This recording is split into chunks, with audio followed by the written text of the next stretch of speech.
सालों पहले परियों की नगरी में लाल परी रहती थी।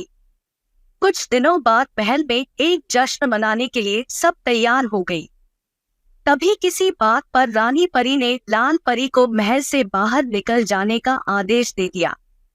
इस बात से उदास होकर लाल परी महल से उड़कर धरती पर आकर एक बाग में छिप गई। उस बाग में बहुत सारे बच्चे खेल खेल रहे थे।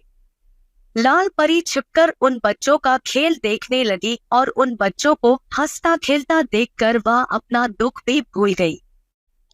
तभी बाग में खेल रही सोनी नाम की एक लड़की की नजर लाल परी के सुनहरे लाल पंखों पर पड़ गई। सोनी को लगा कि शायद यह कोई फल है और वह उसे लेने के लिए उसके पास चली गई। सोनी ने वहां पर जब लाल परी को देखा तो वह चौंक गई और खुशी के मारे चिल्लाने लगी। सोनी की चीख सुनकर बाग में खेल रहे सभी बच्चे भी उसके पास आ गए। सुंदर लाल परी ने लाल रंग के कपड़े पहने हुए थे। उसके पंख भी लाल थे और उसने चमकता हुआ लाल रंग का सिर पर ताज भी पहना हुआ था। सब बच्चों को देखकर लाल परी ने सबको अपना परिचय दिया। यह सुनते ही सारे बच्चे खुश हो गए और उछल कूद करने लगे। बच्चों ने दादी से कहानी में सुना था कि लाल परी सारी मनोकामनाएं पूरी करती है। इसी वजह से सारे बच्चे लाल परी को देखकर और खुश हो गए और अपनी इच्छाएं बताने लगे। तभी चिंटू की इच्छा सुनने के बाद लाल परी ने अपनी छड़ी घुमाई और चिंटू हवा की सैर करके वापस जमीन पर आ गया। फिर लाल परी ने अपनी छड़ी घुमाई और एक रसीला ताजा आम सोनी के हाथों में आ गया। इसके बाद लाल परी ने फिर से अपनी छड़ी घुमाई और बाग के सभी फूल रोशनी से जगमगाने लगे। लाल परी के जादू देखकर सभी बच्चे बहुत खुश थे और लाल परी भी परी महल में चल रहे उत्सव और महल में न रहने का अपना दुख भूल गई थी। इसके बाद जैसे ही फूलों का चमकना कम हुआ, आसमान के सारे तारे चमकने लगे। फिर बच्चों ने लाल परी से विदा लिया और अपने अपने घर जाने को तैयार हो गए। बच्चों के जाने के बाद लाल परी का मन फिर से उदास हो गया।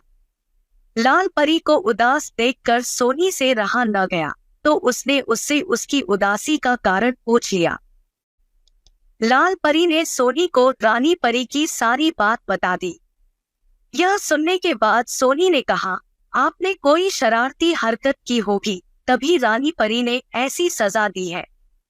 मैं जब भी घर में शरारत करती हूँ तो मेरी माँ भी मुझे कोई न कोई सजा दे देती है।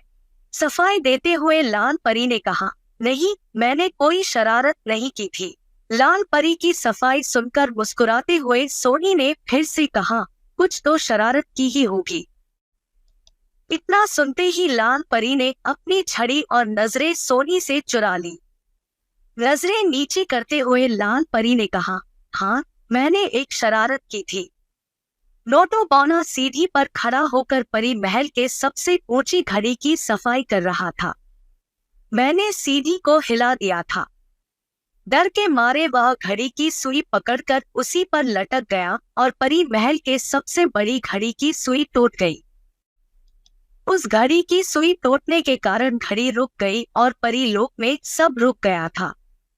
इसके बाद रानी परी ने अपने जादू से सब कुछ ठीक किया और इसी वजह से गुस्सा होकर उन्होंने मुझे महल के बाहर भेज दिया, जबकि इसमें मेरी कोई गलती नहीं, सारी गलती नोटू बौने की थी।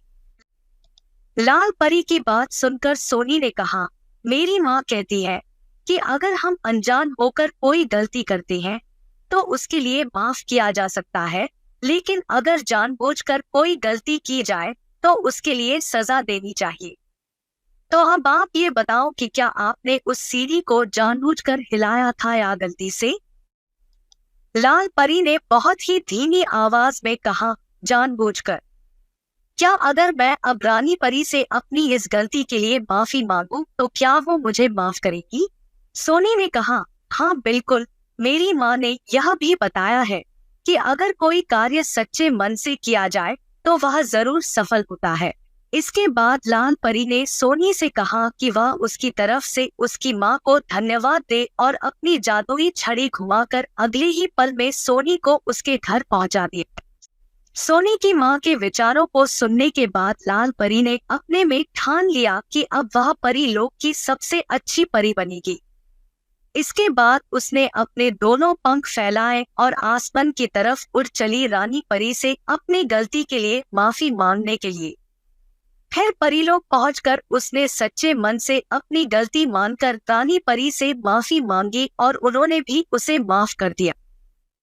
अगर आपको कहानी पसंद आई हो तो कृपया लाइक करें और चैनल को सब्सक्राइब करें।